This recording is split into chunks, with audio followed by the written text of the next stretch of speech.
Hello, everybody. My name is Alan, and it's that time again. Let's talk metal.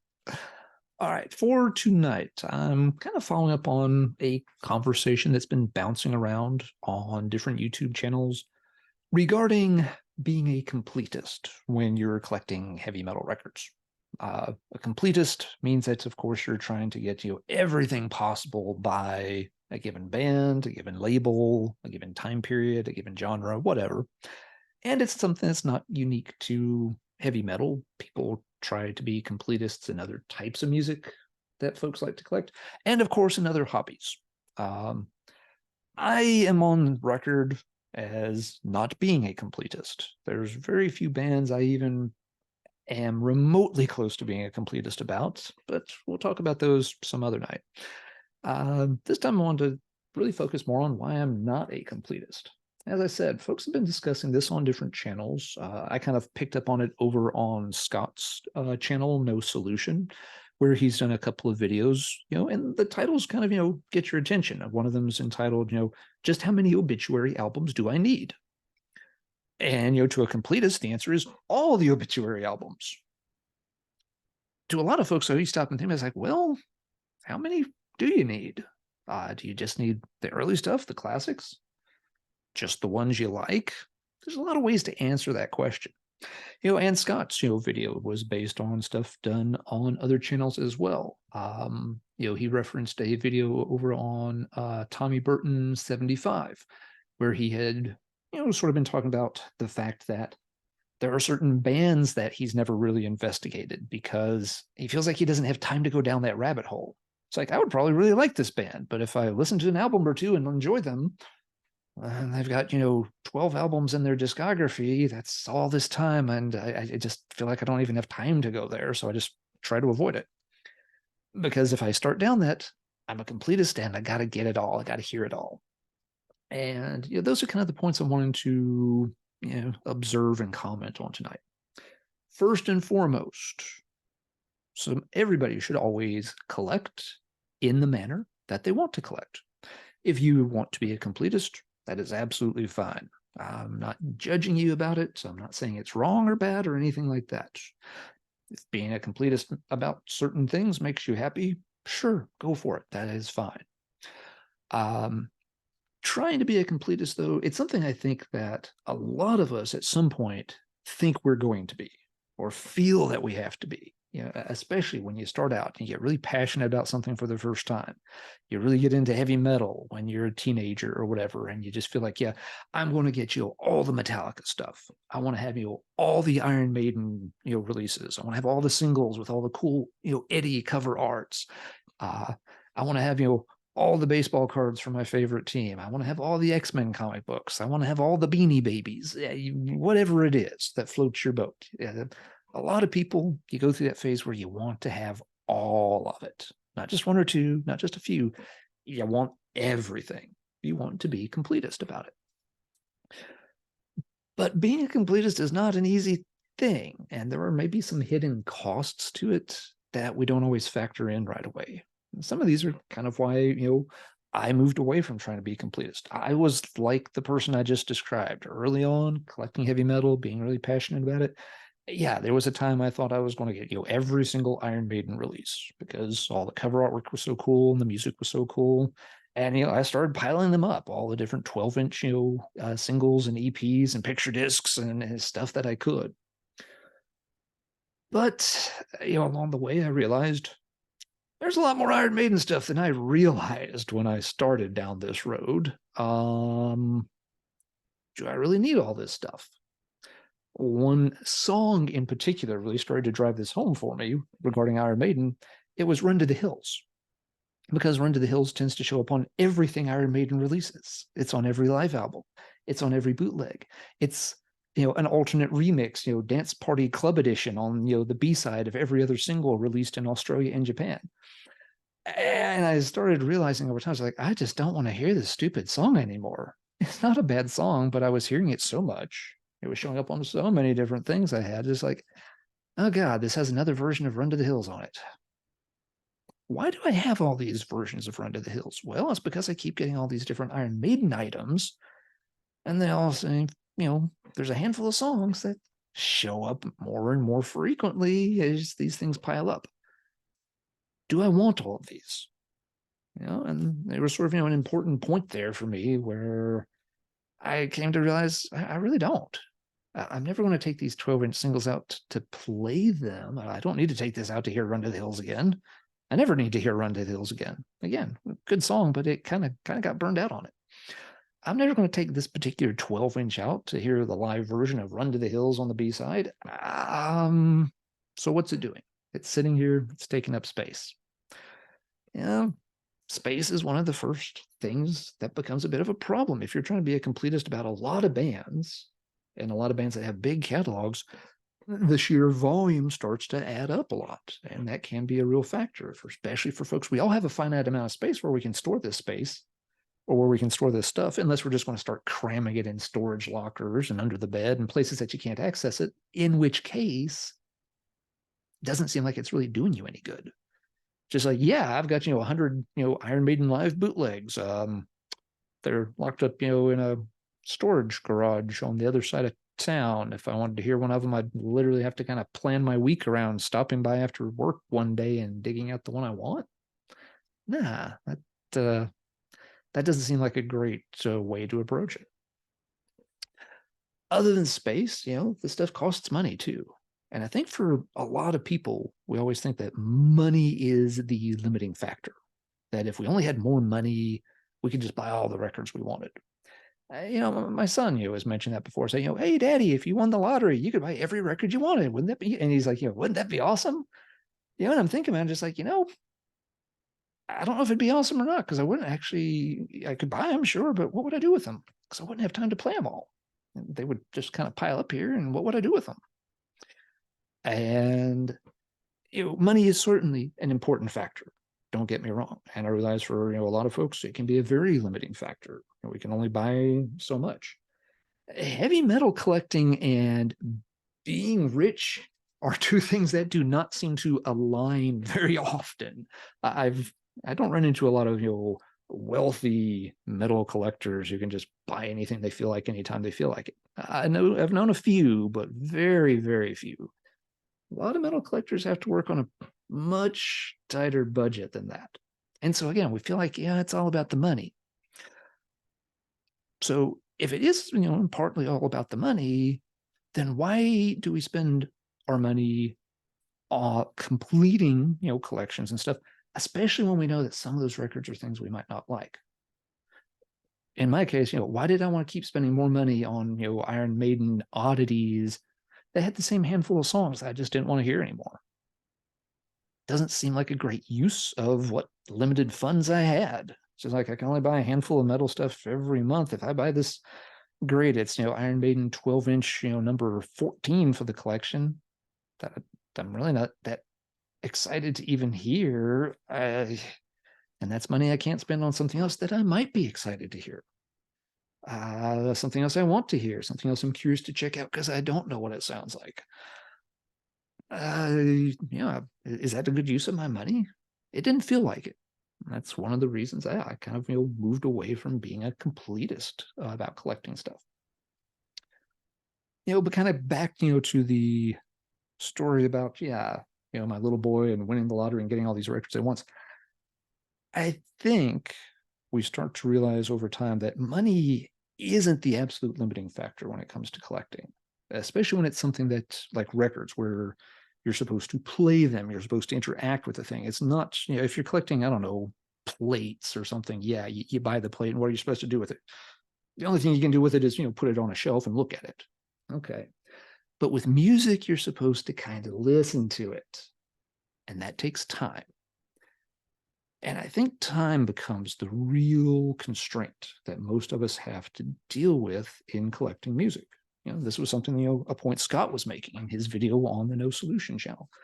That is not just about, do I like the albums or not? Can I afford the albums or not? It's like, when am I going to listen to all of this stuff?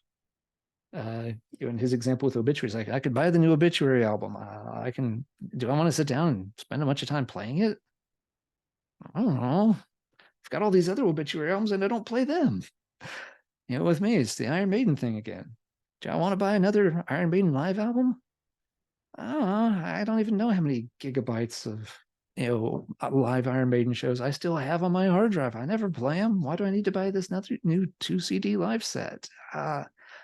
That's time investment where I could be listening to something else, where I could be doing something else. We all, no matter whether we're rich or poor, whatever, we only have so much time. And only a little bit of that time can be spent listening to the music we love. A lot of things that we're doing in our daily lives, you can't listen to music and do them at the same time. Sure, you can play some things on your commute to work. Sure, maybe you can play some things while you're washing the dishes and all. But a lot of the time, the music's got to be turned off. And so then, let's say you've got time to play 2 albums a day. Do you want to play the albums that you got just to fill out a collection? If you don't like them, probably not. But then you got them, they're just kind of filling up those gaps on the shelf. And I realize for some folks, that's kind of their headspace. They don't want those gaps on the shelf. And if, again, that's how you collect, that's okay. But for me personally, I've realized a long time ago that just doesn't accomplish anything for me. It's just like, and I'm going to show some examples here in a minute of bands that I'm almost completist about, but there are gaps in my collection, and there's usually a reason there's a gap in that collection. I've got to put the record somewhere, space. I've got to spend some of my money on it. Anytime we buy a record and we play it and listen to it and we don't enjoy it, it's always kind of a feel-bad moment. It's like, oh man, I was really hoping this new album by this band was going to be great. And I bought it and I played it a few times and it's kind of weak sauce. That's always feel bad. Well, how much more of a feel bad is it if you're spending that money on a record you already know is kind of bad and that you don't want to listen to, and that you're just putting it on a shelf just to sit there and look pretty? Yeah, for me, that's kind of a little bit of a deal breaker. That really hurts. Just like I don't want to do that. So yeah, a long time ago, I realized that myself, I don't need to be a completist about stuff. Like I said, there's a few bands that I'm awfully close on. But one thing I've noticed is those bands tend to have relatively short discographies. There's not a lot of extra paraphernalia necessarily to pick up by them. It's kind of like they've got a handful of albums, maybe a couple of other things, and that's that. So it's not that hard to pick them up.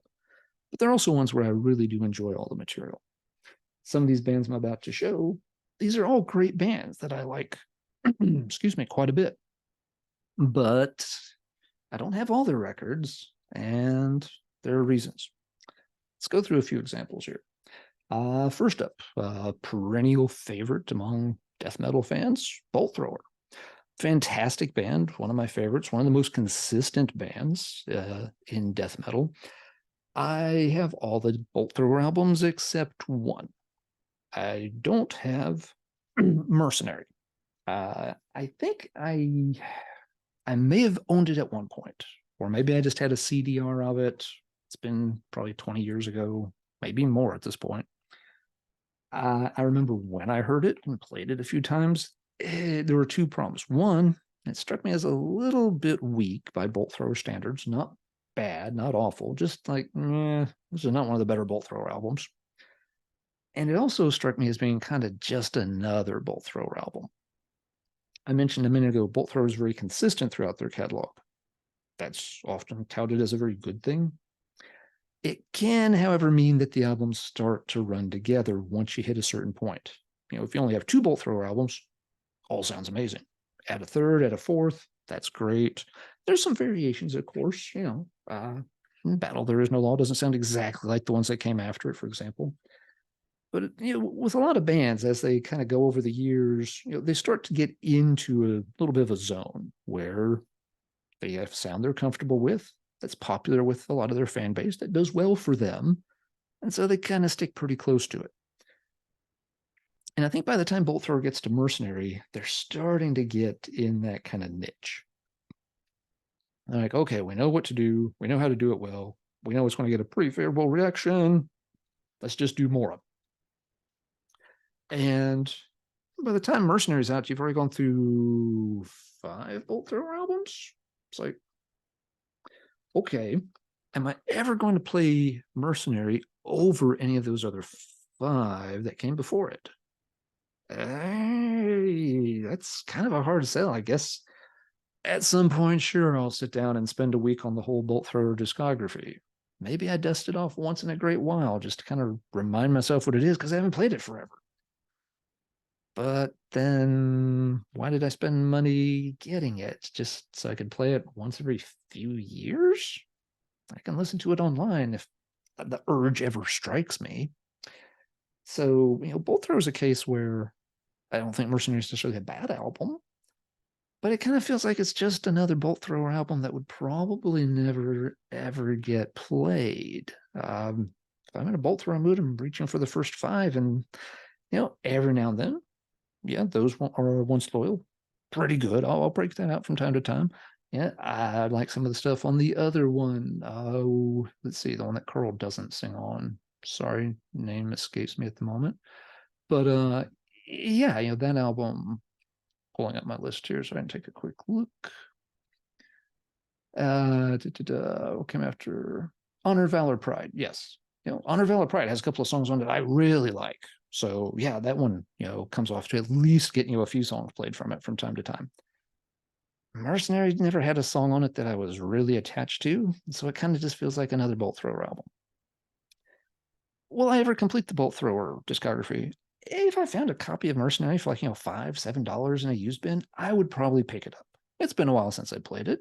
Might have grown on me. My attitude towards it might change if I heard it again. You never know.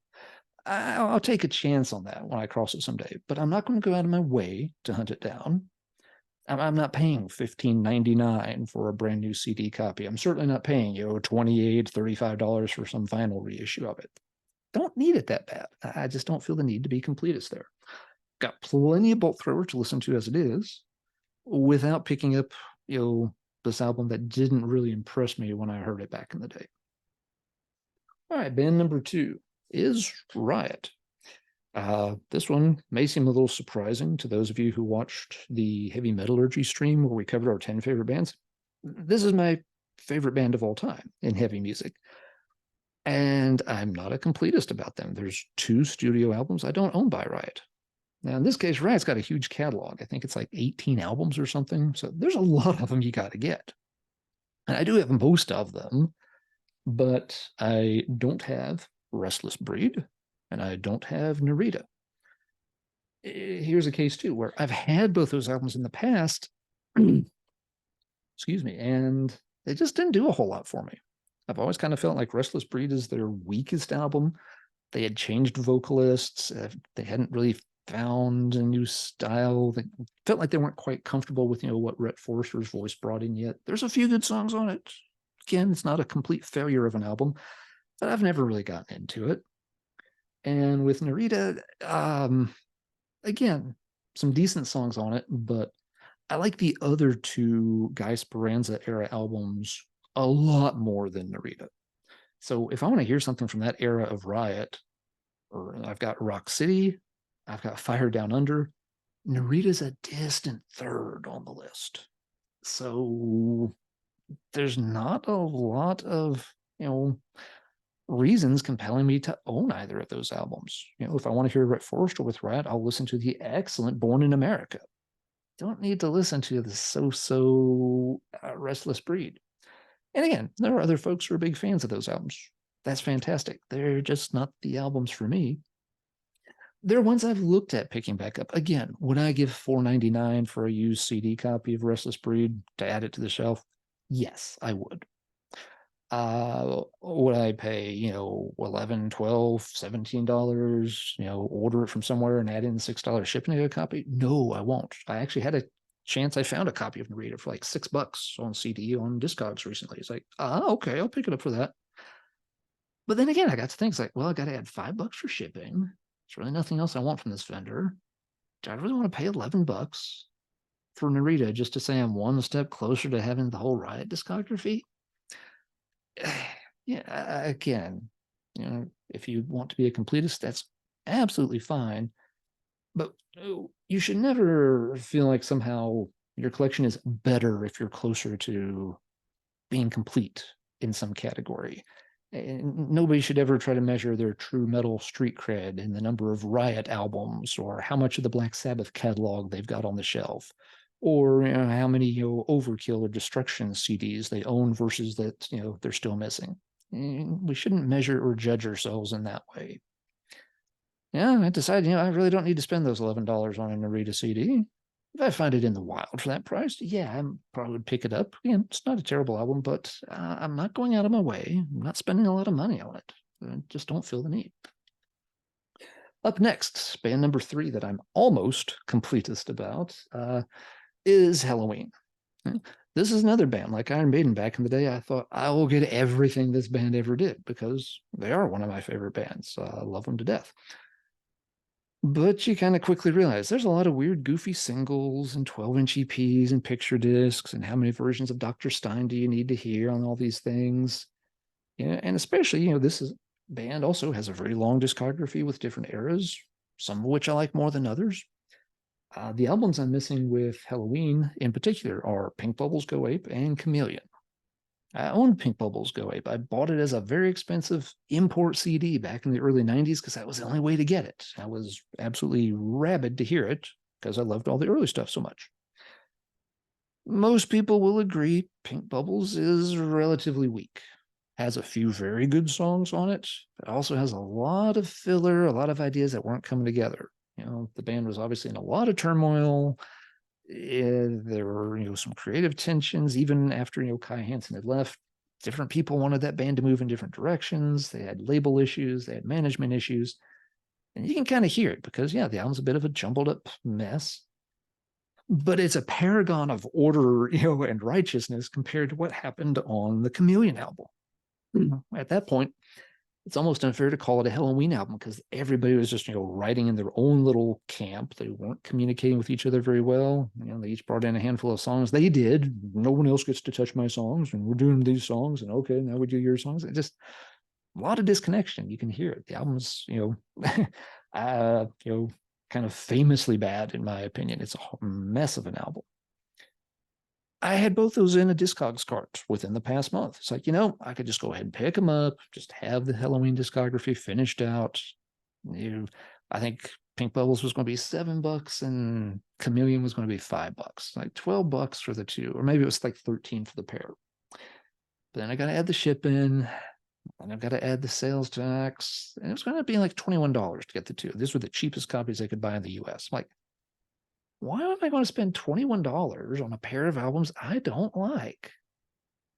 I took them out of the Discogs cart and moved on to something else. It's like, hey, would it be kind of neat to say I have all the Halloween studio albums? Yeah, okay, that's kind of neat. Does it do me any good when I'm never going to play those two albums? Not really. So don't think those two are going to show up. Chameleon in particular is one I will probably never own a physical copy of. I really just dislike the album. Pink Bubbles, I would pay a very small price if I find it again. It's one of those, it's got to be $5 in a used bin someplace, and I'll buy it for the few good songs. That's fair enough. But no, I'm not going out of my way for it at all. Up next, we'll stick in Germany with another band I like quite a bit. Gamma Ray, kind of the Halloween spinoff. I think they would probably hate being described that way. But yeah, Gamma Ray, excellent band. For a lot of years there, I think, they were doing better material than Halloween. I don't own the first 3 Gamma Ray albums. I have owned all 3 of them in the past. I've gotten rid of all 3 of them. Really don't need any of them back. This is a case where, again, there was a lineup change that made a big difference. Those first 3 albums, Gamma Ray, they have 2 issues. One, stylistically, they're all over the place. Kai was, I guess, working out a lot of different musical ideas. He was no longer constrained in the Halloween template. He could write whatever he wanted to. Some 70s hard rock sounding songs, some power metal songs, some ballads, cover songs, whatever. It's all there. Okay, fair enough. So musically, they can be pretty uneven. The deal breaker for me on those first 3 Gamma Rays, though, is Ralph Sheeper's vocals. I'm sure he's an absolute saint of a man. I just don't like him as a vocalist. I didn't like his old band. What was it, Tyrant Pace? I've never really gotten into Primal Fear, due in large part to, his vocals. And I really don't like him on those first three Gamma Ray albums. The third one in particular, Insanity and Genius, is a pretty good album musically. There are a lot of good songs. The A side is especially pretty loaded. That is not a bad album at all. But trying to listen to that whole album with Ralph singing, he's just not the vocalist for me. And as such, those three albums just aren't for me. I could buy them and put them on the shelf and say, I've got all the Gamma Ray stuff, but I've spent money on three albums that I kind of know I'm not going to really enjoy very much. So I want to save those three slots and those 20 or 30 bucks, 35 bucks, whatever it would cost. I'm just going to save that for something else instead. I'll get something that I'm really excited about picking up. I'll take a chance on a blind buy for something that catches my eye and looks really promising. All right, two bands to go. Next up, we got one more German power metal outing, Running Wild. Another one that was in my top 5 favorite bands of all time. Love this band to death. They've got one of the longest streaks of good albums of anyone out there. I think they have, starting right away with the first album, this one, Gates to Purgatory, all the way up to about the year 2000. They have like 10, 11 albums in a year that are good albums, in my opinion. I don't think they really made a misstep until you get up, to like Victory or some Brotherhood, stuff like that. That's a crazy good streak. That's why I rank them so high. But there are 2 Running Wild albums I don't have. I think they're called Shadowmaker and Resilient. The fact that I'm even a little iffy on the titles tells you what I think of them musically. I've heard them both, yes. I might have MP3 copies of both of them. I'd have to dig around on the hard drive and check. But, here, being completist, I think we can all agree we're really talking about owning physical copies of stuff, not downloading a bunch of stuff. Those 2 albums are not very good. They came out there in kind of the early 2000s. This, was very much a low point for Running Wild. This was around the time where they retired, did the retirement tour. After about 18 months, Ralph was apparently stir crazy and, of course, came right back out of retirement. And, pretty turbulent time for Running Wild. I heard those albums, Shadowmaker in particular, that album I just think is very bad. So here's a case where, the album is not good. It's not as bad as Chameleons, but we're getting down into that same sub-basement a little bit. I looked them up on Discogs out of curiosity. Would I pay $5 a piece for them to finish the Running Wild discography? Oh, geez, I don't know. That's putting me on the spot. Thankfully, I didn't have to answer that question. Everything on Discogs and eBay, it's like, buy it now, $14.95. Like, no chance in hell that is happening. Not spending full price CD money on albums I know I don't like. I am okay having 2 gaps in my Running Wild collection. Even being a big fan, I've got bootlegs of Running Wild. I've got live albums of Running Wild. I've got some weird oddball Running Wild albums here and there. I'm okay not having the whole set of studio albums because I just don't like those 2. Case closed. Last band, when we'll start to wrap this up, is Camelot. So some American power metal here. Camelot had an amazing run of albums in the early 2000s, but I don't have the first 3 Camelot albums. The first 2, in particular, this is another case where they had a different lineup. They had a different vocalist whose name I always forget. Let's see. I believe it's something like Vander. Let's pull it up here and get the name correct as we go. Yes, Mark Vanderbilt. So Mark Vanderbilt sang on the first 2 Camelot albums, and quite frankly, I didn't think he did a great job. Yeah, the music was okay. I think the band was still trying to find their voice a little bit, but the vocals were a bit flat and didn't put much energy or inspiration or oomph into the music at all. I had one of those 2 records. I think I owned the second one. I never owned the first one. I got the second one. It's like, what's the big deal about this band? This isn't very good at all. I got rid of it. Yeah. Before the third album came along, Vanderbilt was gone, and they brought in Roy Kahn, excellent vocalist from Norway's Conception. Roy Khan's one of my favorite vocalists of all time. But that third Camelot album called Siege Perilous, I guess the band was still kind of trying to figure out, exactly how to come together with a new vocalist and such. That it's not a terrible album. It's better than the first two. I owned it. I kept it for a long time because it's like, but it's Roy. I should have it. I never ever played it. Camelot's another one of these cases, a little bit like both are. They've got so many good albums. Why would I ever pick this one that's mediocre at best over one of the others? If I want to hear Camelot, why would I listen to the bad album? I have time to listen to maybe one album tonight before I go to bed if I'm lucky. Why would I want to listen to that one? And if the answer is I'm never going to listen to it, well, then maybe it just doesn't need to be on my shelf. So yeah, I don't have the first three Camelot albums. I've got every one since then, starting with the fourth Legacy and all the way up to 2023's Awakening. Every other one's on the shelf.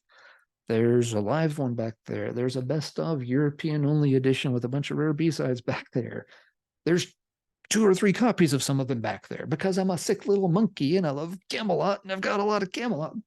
But I'm not a completist about them because there are some Camelot albums that I just don't dig. So that's it. There's a list of bands that, while I like the bands quite a bit, I'm still not a completist about them. It's just not, how I approach collecting stuff.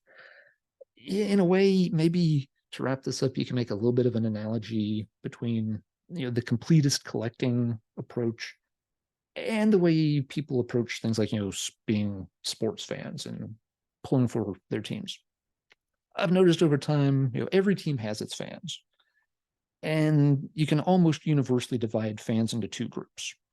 There are some fans who believe that their team is the greatest thing on earth, that they can do no wrong, that every time they botch a play, it's the ref's fault. Every time they lose a game, the other team cheated. Every time there's some scandal involving their team, no, that's a load of crap. They didn't do it. You're just making it up. It's a conspiracy. Everyone's jealous. Their team can do no wrong. They love everything about that team. It's kind of the completist mentality. It's all good. But, then there's the other sports fans, and I fall in this category where, certain teams I love for different sports. But, if they screw up, I'm going to call them on it. Just like, hey, your players, are playing like crap right now. That's on you, not on the other team, not on the refs. Yeah, if their coaches or owners or whatever do something horribly scummy, I'm going to call them out. I'm not going to stand up for them if it turns out they've got, a locker room full of, people that are, harassing, media reporters or, cheerleaders or whatever. If you're doing something scummy, it's just like, hey, that stinks. I'm not standing up for you in that case. I like the team. I like your history and all that, but no, I'm not, I'm not on board with those kind of incidents. If you blow it, I'm going to call you out on it. If you make albums that I just don't like, they don't connect with me, I'm not going to feel the need to own them just because I love everything else you've done. So let's go ahead and leave it there. I think I've rambled on long enough about the topic. So now it's your turn. Let's talk metal in the comments down below. How much of a completist are you? Maybe just 1 or 2 bands that you zone in on? Do you really want to be completists about everything imaginable? Yeah, again, I think heavy metal fans, we have this crazy notion that we can hear it all. We can't. We never could. Not even back in the 80s when there was fewer bands and fewer labels. Even back then, you couldn't hear it all. There's always too many bands and too many records. You're never going to be a completist when it comes to heavy metal. Are you going to be a completist about 1 or 2 of your favorite bands? Are you not going to be a completist at all and just only get other stuff? Pick an album here, an album there. How do you approach collecting? And I don't think there's a right way. There's not a wrong way. Like I said at the start of this video, at the end of the day, approach it in the way that makes you happy, that you're going to enjoy it. If that means owning every single Iron Maiden thing ever pressed on vinyl, absolutely, go for it. I couldn't handle it. Maybe you can. That's great. So until next time, everybody take care. And as always, keep banging your head to whichever albums you happen to own, whether you're completist or not.